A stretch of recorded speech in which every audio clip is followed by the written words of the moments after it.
carne de mi carne. Este sí que es hueso de mis huesos y carne de mi carne. Génesis 2:23. Por esto dejará el hombre al padre y a la madre, y se unirá a la mujer, y serán los dos una sola carne. Así que ya no son dos, sino una carne. Lo que Dios, pues, juntó, el hombre no lo separe. Mateo 19:5-6. Al encuentro de Cristo Dios cuando asume la naturaleza humana.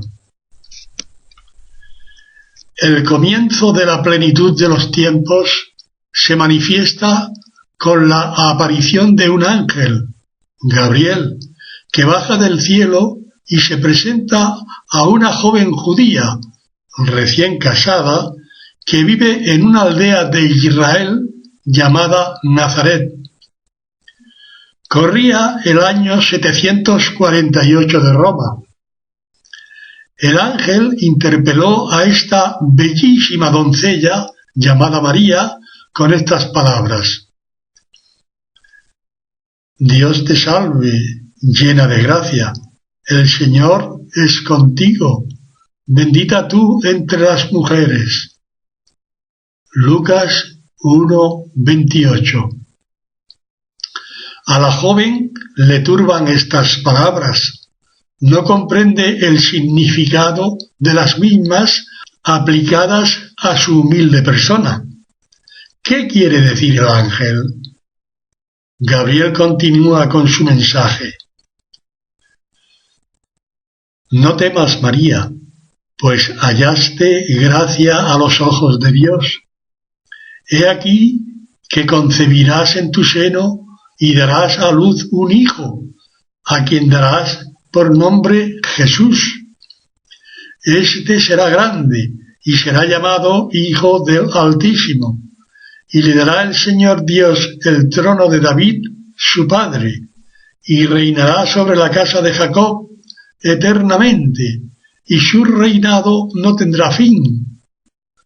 Lucas 1:30-33. Por la pregunta que esta virgen, aunque está casada, interpela a su vez al mensajero, sólo se puede deducir que su marido, José, ni se había llegado a ella, ni tampoco había voluntad común de los dos esposos en ejercitar el legítimo acto conyugal que le es propio al matrimonio.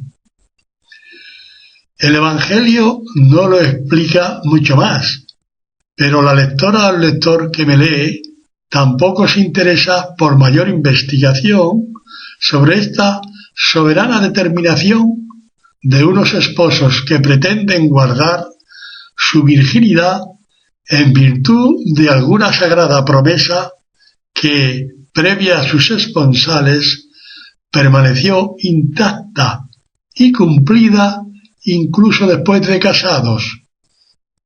Dice la Virgen: ¿cómo será eso? Pues no conozco varón. Lucas 1:34. Y Gabriel contesta: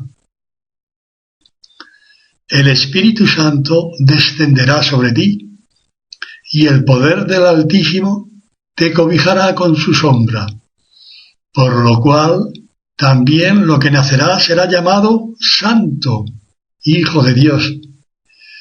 Y he aquí que Isabel, tu parienta, también ella ha concebido en su vejez, y este es el 6º mes para ella, la que llamaban estéril, porque nada es imposible para Dios. Lucas 1:35-37. El mensajero espera una respuesta de María, esta joven esposa que lleva impresa en el alma la noble imagen de su marido José, le da crédito sobrenatural al que de parte de Dios venía. Cree en sus palabras. Desde lo más sagrado de su ser, pone en práctica una humildad y una sencillez que la elevan al plano hipostático, en el que hay que situarla para comprender cómo un ser humano puede tratar con la deidad. Con el concurso de su soberana voluntad se lleva a cabo el acto más trascendental de la creación, la unión de la naturaleza humana con la naturaleza divina. Engendra en sus entrañas al autor de la vida, Jesucristo. Se puede intuir que quizás en este mismo acto se consumó la encarnación del Hijo de Dios. Si no fue así, lo sería a las breves horas o días, justo cuando la naturaleza de mujer de esta virginal esposa llega a la plenitud de su potencia engendradora. Obsérvese que en este divino evento han intervenido Dios Padre, Dios Hijo, Dios Espíritu Santo y una mujer de nuestra raza, una preciosa doncella israelita que es fecundada sin concurso de varón.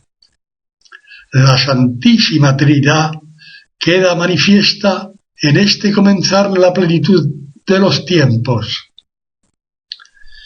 He de hacer notar que, como en el bautismo de Jesús, las tres personas divinas se harán patentes con una individual y a la vez trinitaria acción. Veremos al Espíritu Santo en forma de paloma posarse sobre el Hijo de Dios. El Espíritu Santo también descenderá sobre María. Oiremos al Padre en el Jordán decir: «Este es mi Hijo amado, en quien me agradé». A esta preciosa mujer, el poder del Altísimo la cubrirá con su sombra, cobijará a su también hija amada, en la que se agradó como lo hiciera con su único hijo. Y por último, el Hijo, en su bautismo, como en este comenzar su vida terrena, cumple con la voluntad de su Padre, que ha querido que este Dios Hijo sea un hombre igual que nosotros, menos en el pecado. Hebreos 4:15. La Trinidad ha operado y la más pura de las mujeres queda fecundada sin concurso de varón. Ella debió de percibir de alguna manera que no sé explicar que Dios comenzó a existir en forma humana dentro de sus entrañas. Dios se eligió a la más bella y purísima madre posible. Dios también se eligió al más puro y noble de los hombres, José, para que fuera marido de esta mujer. Dios ejecuta el milagro de su propia concepción virginal con la soberana colaboración de una joven esposa que ante este divino acontecimiento no perdió ni un instante la sublime contemplación de la persona de su esposo, José, en los más íntimos aposentos de su espíritu. En esta suprema entrega de todo lo que ella era al Dios que le demanda todo su ser, le es imposible entender que el amor de sus amores, su virginal marido, quedaría radicalmente excluido de este trance divino humano en el que se consuma el acto más sagrado y trascendente que el hombre puede conocer. María es de José, José es de María, y ambos son una sola carne, antes y después de esta divina gestación. El poder del Altísimo, al que todo le es posible, ha suspendido las leyes de la naturaleza en el primer acto fecundador del óvulo de una virgen. No interviene varón. Sin embargo, este mismo Dios no suprime la potencia multiplicadora de esta primera célula concebida que se ajusta al natural desarrollo que encadena una sucesión de procesos celulares en virtud de los cuales lo que se engendró en esta virgen vendrá a ser una persona humana, un niño, un hombre como nosotros.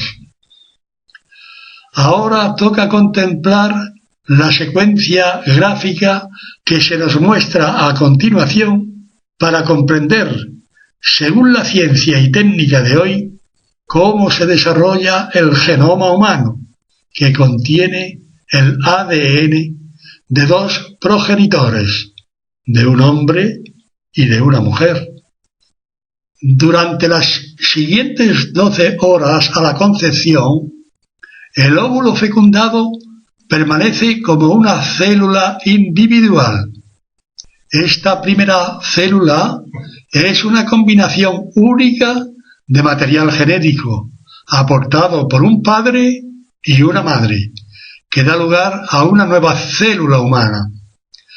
La hija o el hijo concebido en el seno de la madre tienen una combinación genética compuesta por 46 cromosomas. 44 de ellos, 22 pares, están presentes tanto en las células femeninas como masculinas. El otro par tiene que ver con el complemento cromosómico sexual que diferencia a la mujer del varón. XX para la mujer, XY para el varón.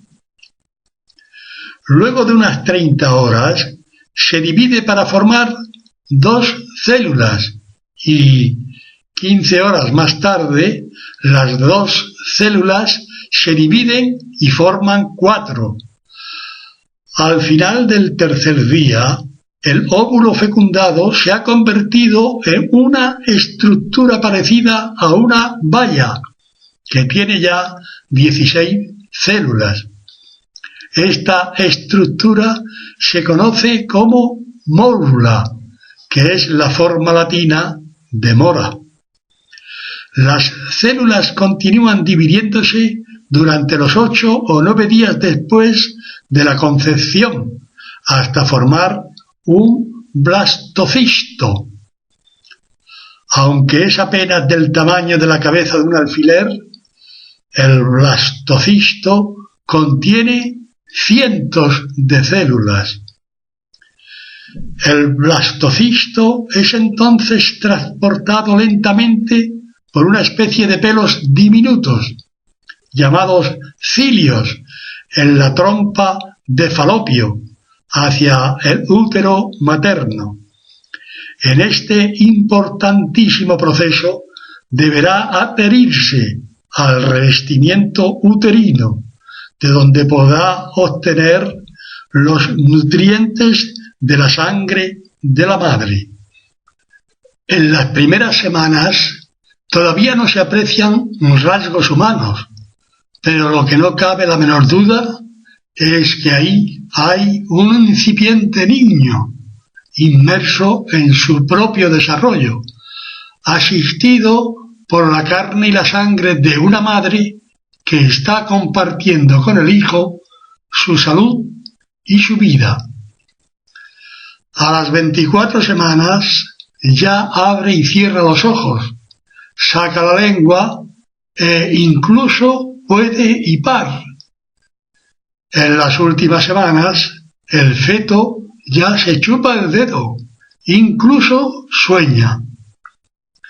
En el 7º mes, el niño ya está completamente formado, pero seguirá perfeccionando todos sus órganos con la imprescindible ayuda de la madre. Fin de la gestación y alumbreamiento del niño, concebido sin concurso de varón. Dios ha asumido la naturaleza humana. Ahora hay que volver a escuchar las palabras de Gabriel. El Espíritu Santo descenderá sobre ti, y el poder del Altísimo te cobijará con su sombra, por lo cual también lo que nacerá será llamado Santo, Hijo de Dios. Y he aquí que Isabel, tu parienta, también ella ha concebido en su vejez, y este es el 6º mes para ella, la que llamaban estéril, porque nada es imposible para Dios. Lucas 1, 35, 37. La Virgen cree en estas palabras. Yo también las creo, y entonces, al ponerme delante de este milagro, me sitúo en la imagen que más arriba hemos indicado con el nombre de célula única, célula que Cristo Dios asume como principio de su naturaleza humana, con un ADN único e irrepetible, que la ciencia lo representa de la siguiente manera. El ADN es el material genético de los organismos vivos. Es el componente primario de los cromosomas y el material del cual los genes están formados. Este se encuentra en el interior del núcleo de todas las células del organismo. Cada una de las células del ser humano consta de un núcleo en el que se encuentra la cromatina, la cual se organiza a su vez en cromosomas, y la base de cada cromosoma es una molécula larga formada por 2 cadenas que imparten las instrucciones específicas de cada célula. La cadena del ADN tiene muchos genes, los cuales son necesarios para construir y hacer funcionar a cada uno de los órganos del cuerpo humano. El ADN es exactamente el mismo en cada una de las células del cuerpo. El ser humano concebido lleva el ADN de los 2 progenitores y crea una combinación única de material genético en una nueva célula, de manera que el material genético del hijo es derivado del material genético de la madre y del padre. La célula única que hemos mencionado, cuando este ser humano llegue a adulto, se habrá convertido en 100 billones de células con el mismo ADN. La Virgen Inmaculada ha quedado embarazada sin concurso de varón.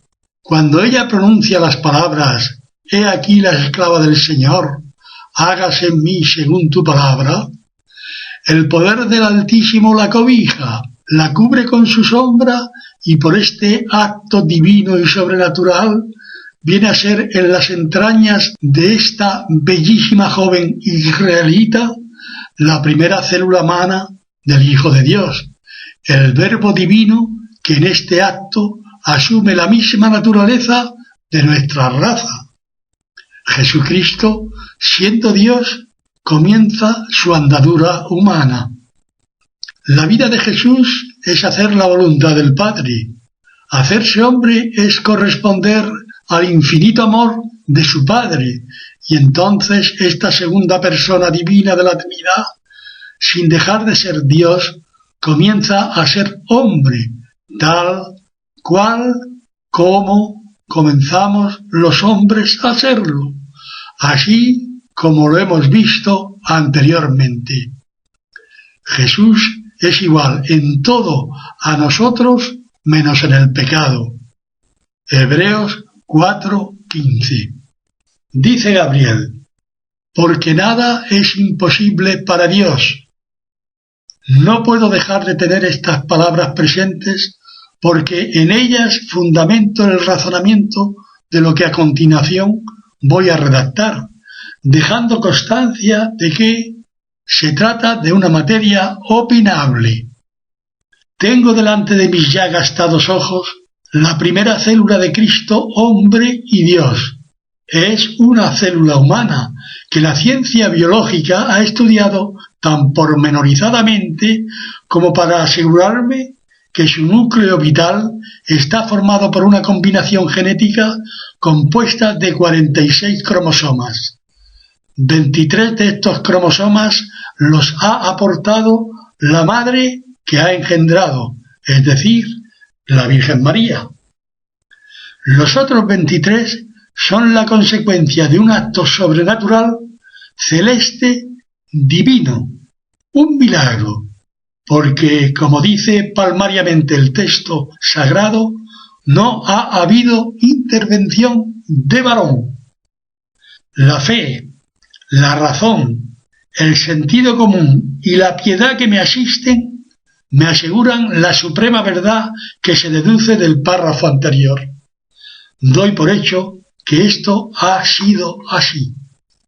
Al volver a mirar esta imagen, mi pobre inteligencia es requerida para interpretar la siguiente cuestión. La inicial carga genética masculina es consecuencia de un acto sobrenatural, pero la manifiesta evidencia de su ser y estar como una materia orgánica determinada me está asegurando que, si bien desconozco su procedencia, no es menos cierto que está ahí, actuando con las propiedades que le son inherentes, como lo que es un gen masculino sometido a las leyes de la naturaleza para propiciar una división embrionaria, es decir, en esta fusión celular está operando con toda la potencia que lo define como lo que es, de manera natural. Invocando a mi Padre Dios, le pregunto: Padre mío, ¿de quién es la carga genética de hombre que milagrosamente se fusionó con los inmaculados cromosomas de la Virgen María? La respuesta que espero de mi Padre Dios ya me la ha dado, y es precisamente la que justifica esta reflexión con la que pretendo, desde el abismo de ignorancia que me asiste, demostrar que el desconocido padre biológico que tratamos de conocer no es otro que el mismísimo José, este hombre elegido por Dios desde la eternidad, que le da pleno sentido a todo lo hasta ahora escrito y a todo lo que a continuación seguimos escribiendo. ¿Cómo será eso? Pues no conozco varón. Lucas 1:34. ¿Cuál es la lógica de esta pregunta si quien la hace es una mujer recién casada? La razón que justifica esta pregunta es un misterio para los hombres y mujeres de siempre. Nunca se podrá comprender que el amor entre un hombre y una mujer profundamente enamorados no acabe en el lícito y necesario acto conyugal con el que se culmina el legítimo amor que hace posible una nueva vida, un nuevo ser humano que lleva la impronta divina. Hagamos un hombre a imagen nuestra, conforme a nuestra semejanza. Génesis 1:26. Desde el principio de su concepción en el seno materno. El porqué de esta pregunta es consecuencia de un pacto singular entre dos jóvenes singulares, José y María, que culminan su matrimonio sin concurso de acto conyugal, porque así lo han decidido en virtud de una soberana libertad que ambos ejercen, poniendo sus cuerpos solo a la disposición del Dios en el que ellos creen y adoran, el Dios de los judíos, el Dios de todo lo creado, el Dios en quien nos movemos y existimos. Quizás por separado, antes de que, por motivos que no conocemos, no pudieran soslayar su unión matrimonial, habrían hecho perpetuo juramento de mantenerse vírgenes de por vida. Creyeron, en definitiva, que tal estado de virginidad una vez prometido a Dios, prevalecía sobre el consecuente derecho al acto nupcial que se deriva de un legítimo consorcio. Parafraseando las palabras de la Virgen, yo pondría en su bendita boca lo siguiente: Gabriel, creo en tus palabras, pero ¿cómo quedaré embarazada sin concurso de varón? Dios conoce el corazón de los hombres. Gabriel, un espíritu celestial de una belleza inimaginable, interpretó la pregunta del anciano Zacarías y la pregunta de esta jovencita judía que atesoraba su virginidad y la de su marido como el compromiso más solemne de su vida. El anciano, sin fe, pidió una señal. Esta doncella, con fe, pide por derecho una explicación a un acto sobrenatural de fecundación en la que ella va a ser la protagonista, sin concurso de varón. Dirá Gabriel: nada es imposible para Dios. Dios respetó a lo divino la virginidad perpetua y querida por estos esposos. La aceptó como ellos la querían, pero en su infinita sabiduría determinó un acto por creador sin concurso de varón. Lo que sucedió es algo imposible de realizar por la ciencia y poder del hombre. Lo que sucedió fue un hecho divino y sobrenatural, un milagro, en virtud del cual el poder divino recurre a la propia naturaleza que define a un varón y usar de él una purísima célula vital que se fusionó con la inmaculada célula de María, que le estaba esperando.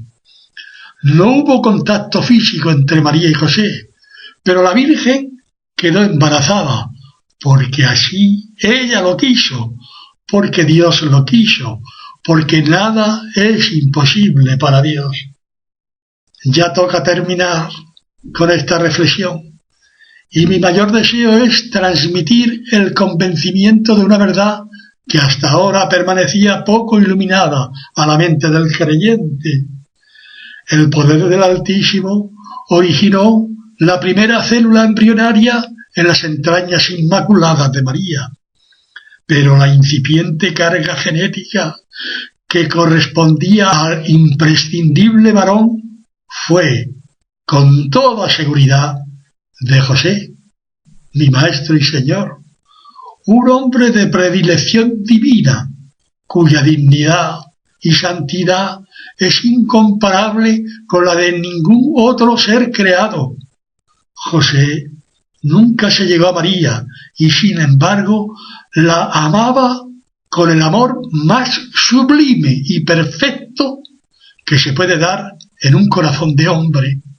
José fue amado por María con un amor de predilección que no podemos dimensionar con la capacidad que nos asiste a los hombres y mujeres de este mundo. Jamás se miraron estos esposos con inclinaciones concupiscentes. En los términos empleados para la redacción de este artículo, aseguro que María y José, que siempre fueron vírgenes, son los padres biológicos de Jesucristo. Padre putativo, padre matrimonial, padre nutricio, etc. Estas son las expresiones empleadas por los teólogos de siempre, hombres dotados de gran sabiduría y mejor corazón, con el que diseñaron verdaderas filigranas semánticas para demostrar la legítima paternidad de este hombre casto, de este José de mi alma, padre siempre virgen de un niño que nació de su esposa, María, siempre virgen. Solo puedo imaginar a Jesús dirigiéndose a José con este entrañable Abba, papá, como lo hicieran los niños de su pueblo y tiempo cuando hablaban con sus papás. Esta hermosa palabra en boca del niño Dios y hombre Abba, papá. ¿Qué otro matiz interpretativo se le puede dar que no sea lo que plenamente significa? ¿Acaso el niño, Dios y hombre, llamaba a su padre con un nombre que no le correspondía? ¿Podía Dios vocalizar una palabra con la que interpelara a José que no fuera absolutamente verdadera? ¿Podía Dios hacer entender a las personas del entorno de esta sagrada familia que José era el padre natural de este niño y sin embargo no serlo porque nunca se llegó a su mujer? ¿Acaso Dios no pudo ejecutar el milagro tal y como anteriormente lo hemos descrito? Amiga lectora, amigo lector, he invocado a nuestra Madre, la Virgen María, para suplicarle que ordene la redacción de este trabajo con el que pretendo glorificar a su José, el amor de sus amores, el buen amigo de mi alma, mi Padre y Señor, al que bien comprendo como esposo y como padre. Para terminar, y como si esta Virgen Madre quisiera en estos tiempos de ciencia y técnica hacer entender al mundo quién verdaderamente es su José y cuál es su dignidad de nivel hipostático, pongo a la consideración de quien me está leyendo las palabras de una madre angustiada a un hijo perdido. Hijo, ¿por qué nos has hecho esto? Mira que tu padre y yo, angustiados, andábamos buscándote. Lucas 2:48. ¿Puede ser posible que la boca de esta divina madre articule una palabra que no se corresponda con el significado de la misma, con la verdad que habita en su bendito corazón? ¿Puede esta madre de las madres interpelar a su hijo sobre la tristeza y preocupación de quien es su padre y en verdad no serlo en toda su plenitud? Amiga lectora, amigo lector, cierre los ojos y medite con buena voluntad en lo que acaba de leer. Contemplará a Jesucristo con los rasgos físicos de su madre María y los de su padre José. Termino con las palabras del niño perdido en el templo. Dice Jesús a su madre: «Pues ¿por qué me buscabais? ¿No sabíais que había yo de estar en casa de mi padre?». Lucas 2:49. Si su madre le estaba haciendo referencia de José como su padre, ¿a qué padre suyo se refiere el niño? No cabe duda, debemos entender que estamos contemplando al Hijo de Dios, interpelando a nuestra inteligencia, a nuestra razón, a nuestra fe. El Dios en quien me muevo y existo ya comienza a mostrárseme meridiano como la luz del sol que me da vida. Empieza a mostrárseme como un niño de una madre y un padre humanos y siempre vírgenes, porque nada es imposible para Dios.